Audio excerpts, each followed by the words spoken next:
Things are moving quite quickly. As you're probably aware, depending where you live, governments are shutting things down. Schools are closing, businesses are being told to operate differently or close down completely, and people are starting to take the coronavirus quite seriously. I've got to admit, when this whole thing happened, I was skeptical because I was looking at, how the news media blows things up, and I thought this would be like everything else. However, looking at the evidence and the data and the trends and what's going on, this is a legit concern and a legit issue, and the measures that are being taken could be argued that they're not strong enough nor quick enough, because the consequences could be quite high given that it's a pandemic and the potential for loss of life is huge, and the overwhelm of societal structures to deal with that overwhelm is huge. I think that having action taking place as is being had in my country, Australia, and around the world is quite good. This is an interesting time to exist. It's actually one of the most historical events that a lot of my audience and a lot of people will be living through. The last event that will have changed the world this much was in my lifetime was September 11, and that was 19, 20 years ago. So it's really is a historical moment, and it'll be an interesting thing to see what the world is like on the other side of this.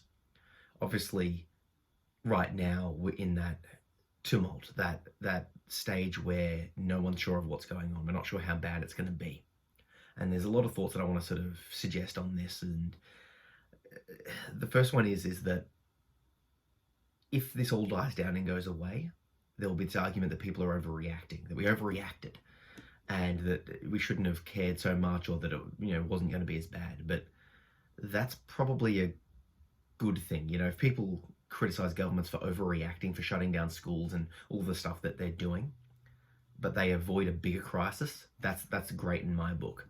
The analogy is this: if someone's got a gun to your head and you yell, scream, run, fight back, and you quote unquote overreact, and it turns out the gun was unloaded and you weren't in any danger, no one's going to criticize you for taking that action. And if you do find out that the gun was loaded, you'll be like, oh, good thing you took that action. The problem is we don't know if this gun's loaded or not. We don't know how bad this could get. So it's better to be safe than sorry. It's better to overreact and take action that seems extreme, but to cut that curve. The reason why we want to cut down the curve is because if we get too many cases all at once of being sick, it'll overwhelm the system. If we have the system overwhelm, things fall apart quite significantly. So the idea is that if we go through the self-isolation, the social isolation, the social distancing, close down the non-necessary things, that curve will be flattened. So even if the same amount of people over time get the coronavirus, it doesn't all happen at once. So we're more able to deal with it. Once again, a physical analogy: if I hit you 10 times over the course of a year, it's far more easier to deal with than if I hit you 10 times in 10 seconds, right? 10 times in 10 seconds could knock you out. It could cause a lot of physical damage. You've got no time to heal and recover from that damage. But 10 times over a year, you've got time to recover from each single punch. Not a perfect analogy, but you get the idea of what I'm going for. It'd be interesting to see what's being deemed as necessities and what's not. So, depending on where you are, the answer is going to be different. But your emergency services, your food production and delivery, those sort of services have to maintain.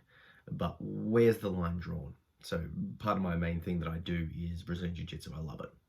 Gyms of all kinds are just not necessary, and fair enough, because it's contact. It's a whole variety of things that can just spread germs. But a lot of retail jobs are going out of business. A lot of the economic impact of this is going to be huge. Borders are being closed. People are being advised not to travel, not to do much of anything.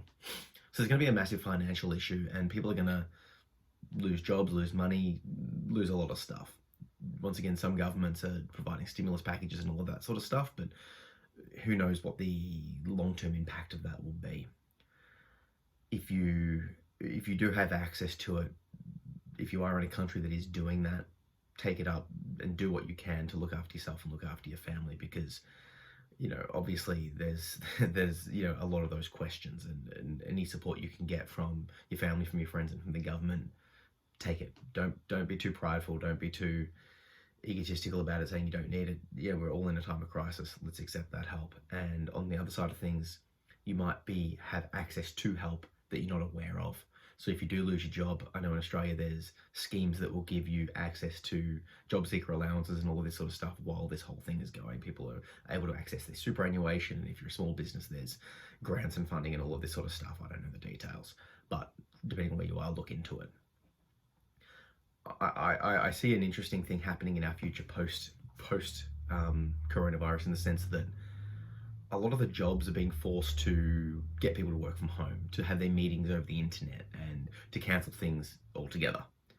And I can't help but feel that that sort of change is going to stay, at least in some part, because I imagine there's a lot of people working from home now, realizing that they can do their jobs from home, and going, well, when this dies down, why would I want to go back to work? In terms of, why would I want to go to a physical location?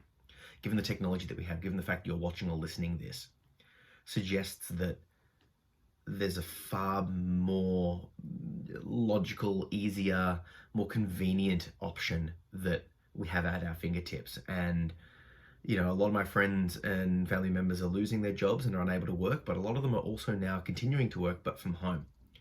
So why would they need to go back to the physical location, or why would they need to go back as much?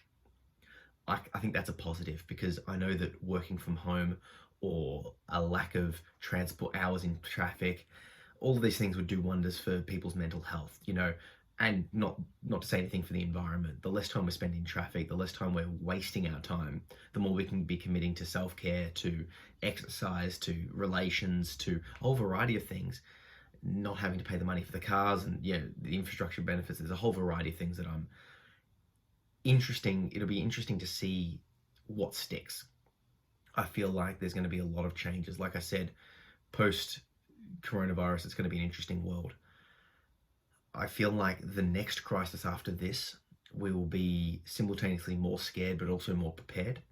There's a lot of hoarding of stuff going on, and thankfully that's starting to die down. I was actually able to buy some toilet paper today, the first time in weeks. But that suggests that supply chains are getting better, and people are not following the rules is better, and they're not, hoarding, they're being less selfish. And so it's getting better from both ends. But what happens when the next thing happens? There'll be this burst of, once again, hoarding behavior. But also conversely, society and world society in general will be used to acting in a certain way, in the sense of, this is a pandemic, this is a danger, we all need to act. One of the things I'm grateful for is that my son is only 3, so he's not able to understand what's going on. It's of little relevance to him. We just do what we do with him. He can't go to kinder, there's he can't do certain activities, but he's largely unaffected. But if he was a little bit older, and for if you've got kids that are anywhere from 5 or above, I would be spending the time to explain this situation to them. I know personally, when I was growing up, it was I distinctly remember the first Gulf War, and I was watching it on the news, and it was freaking me out. And my mum thankfully realized that it was impacting me, and we ended up having to have the news off. Like, it was too much for me, because I didn't understand the context, I didn't understand the danger, I didn't understand what was happening, and the news was doing what the news does. So what I would suggest is that consider that your children, even though they're young, they need to understand why and what's happening, and how to wash their hands, and why we're doing this, and why people are talking about this virus, and all the sort of morbid jokes that adults make, kids might take seriously. It's worth explaining why to them. It's worth explaining why and what's happening, and to give them a voice to be able to talk and explain it, because they might be upset, unsure, and not know what's up. So give them the opportunity to explain. Any kids, any age, just say, hey, this is why we're doing this is what it means, these are the legitimate risks, this is what we're doing to prevent it, this is what the government's doing, this is what the world's doing. And that will hopefully keep their mental states in check. And speaking of keeping your mental states in check, I use a meditation app by Sam Harris. I'm going to link you to the app so you can access it. I use it every day, and he just released a lesson talking about the benefits of meditation in a disaster. And it hit the nail on the head, in the sense that the best way we can fight this isn't like a war, or this isn't like a thing where we can get out and do stuff. The best way we can help end all of this is by staying at home and sort of isolating ourselves, right? So what's happening is a lot of people are discovering their own mind. They're getting bored. They're seeing the inner demons and they're not used to it. And that's causing a lot of duress. You know, and you're spending time with people in your family, in your household, that you're not used to spending so much time with. Now, in the ideal world, you love your partner, you love your parents, you love your kids. It's all happy, hunky-dory, but that's not realistic. And there's been a bunch of, in the countries that have had significant lockdowns, a bunch of cases of domestic abuse skyrocketing because people are spending time with people that they don't spend as much time with, right? They don't have the same outlets. With all that in mind, you know, and adding to that the social isolation and the lack of routine and the change and the fear and all that sort of stuff, our minds are going to cause us a lot of duress. So Sam suggests that we meditate, and I would strongly suggest that as well. So if you aren't on board already, I strongly suggest you start a meditation practice. I'll put a link to my Skillshare courses. I've got a bunch up on how to meditate. I'll put a link to a blog post from my book, How to Get Shit Together, basically explaining how to meditate. And I'll put a link to the app. So you've got and access to all of these will be free, or at least on a trial basis. So you'll be able to check it out and cancel before you pay. The point is there's no real reason not to start. You can feel fear, but not be taken over by it. The more you meditate, the more you can detach and step back and realize that you're not the thought, i.e. in this case fear, you're the thing having that. And once you get that distance, you feel a bit safer from it. So if you haven't already, start meditation practice. I would also suggest that even if you're stuck at home, do some physical exercise. Do some push-ups, do some sit-ups, do some standing squats. I'm lucky enough to have sourced myself a home gym, and you know, I'm very grateful now. But even if I didn't, I'll still be moving my body. I'll still be stretching. I'll still be trying to keep as active. You know, and if you can, you know, do something to get your heart rate pumping at home. Exercise helps your mental state. It just does. The endorphins, the chemicals that are released during exercise feel good. So do it. And particularly if you've been, well, in general, do the exercise. But particularly if you've been typically exercising, you know, that's part of your normal routine. It could be easy to just go, oh, I'm just gonna stay at home and veg. Sure. But now not only are you stopping your normal routine of exercise and, you know, going out and socializing, all that sort of stuff. So for example, with me, with jiu-jitsu, you're also stopping the exercise. Don't. This is when you should actually be moving your body more, conversely. I'm now trying to exercise morning and night to keep my mental state sane. I'm lucky enough that I'm able to keep working, given the work that I do as a disability support worker. It's, you know, healthcare work, which means I can keep working, thankfully. So I'm lucky enough not to have that financial burden at this stage. But even if I, you know, no matter what situation I'm in, no matter how bad my situation gets, I will be moving my body and exercising, and I'll be meditating, because those things are some of the best treatments that you can do for your mental health.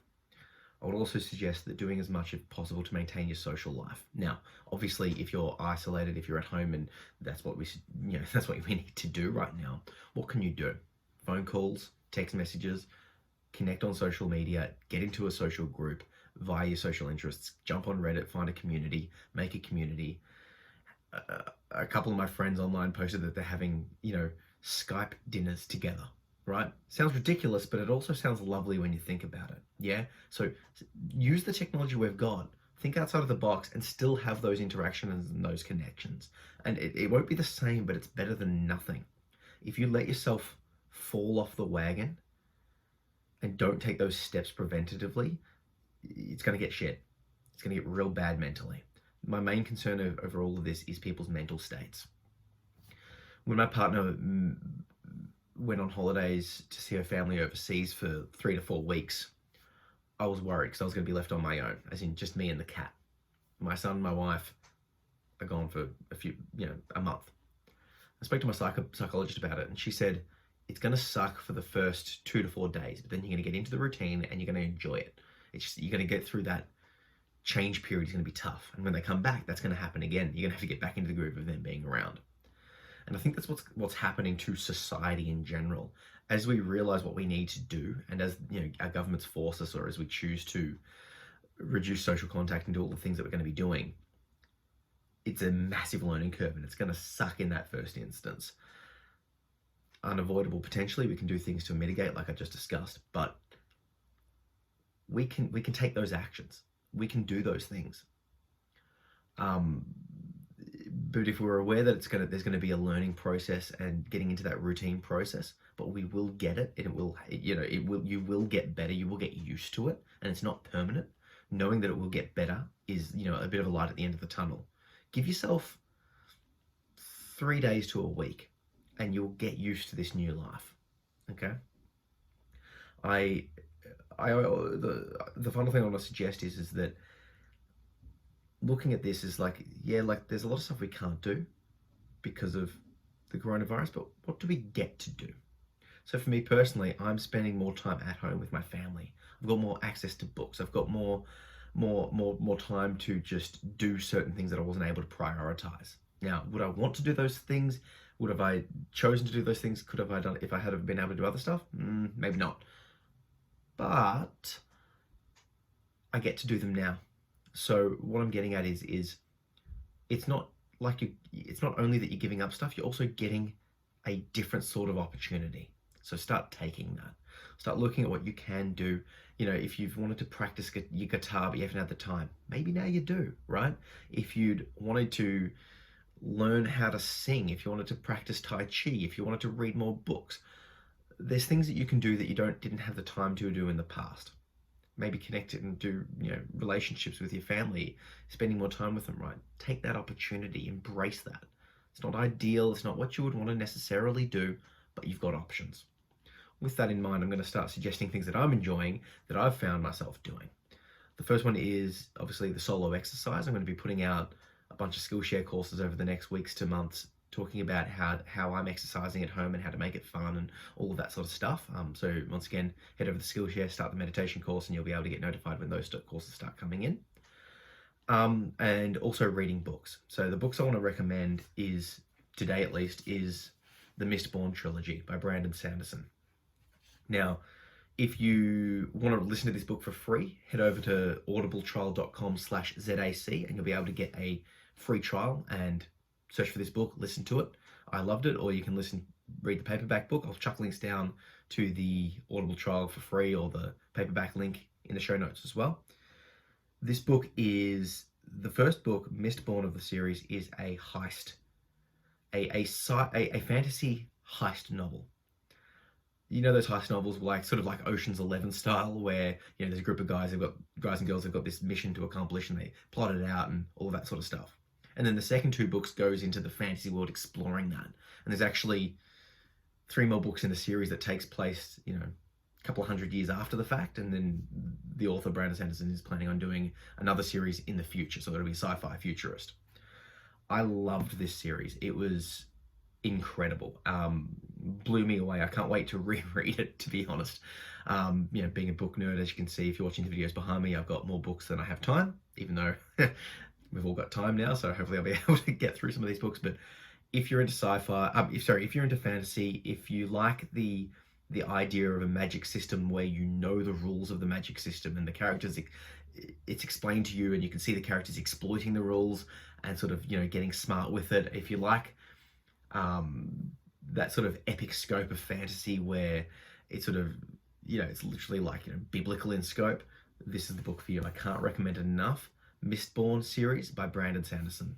And if you do read it, please message me, because no one I know has read this book and I'm dying to talk to people about it. And, connect with me on social media at Zach P. Phillips and we can chat about this, because I loved it, to be honest.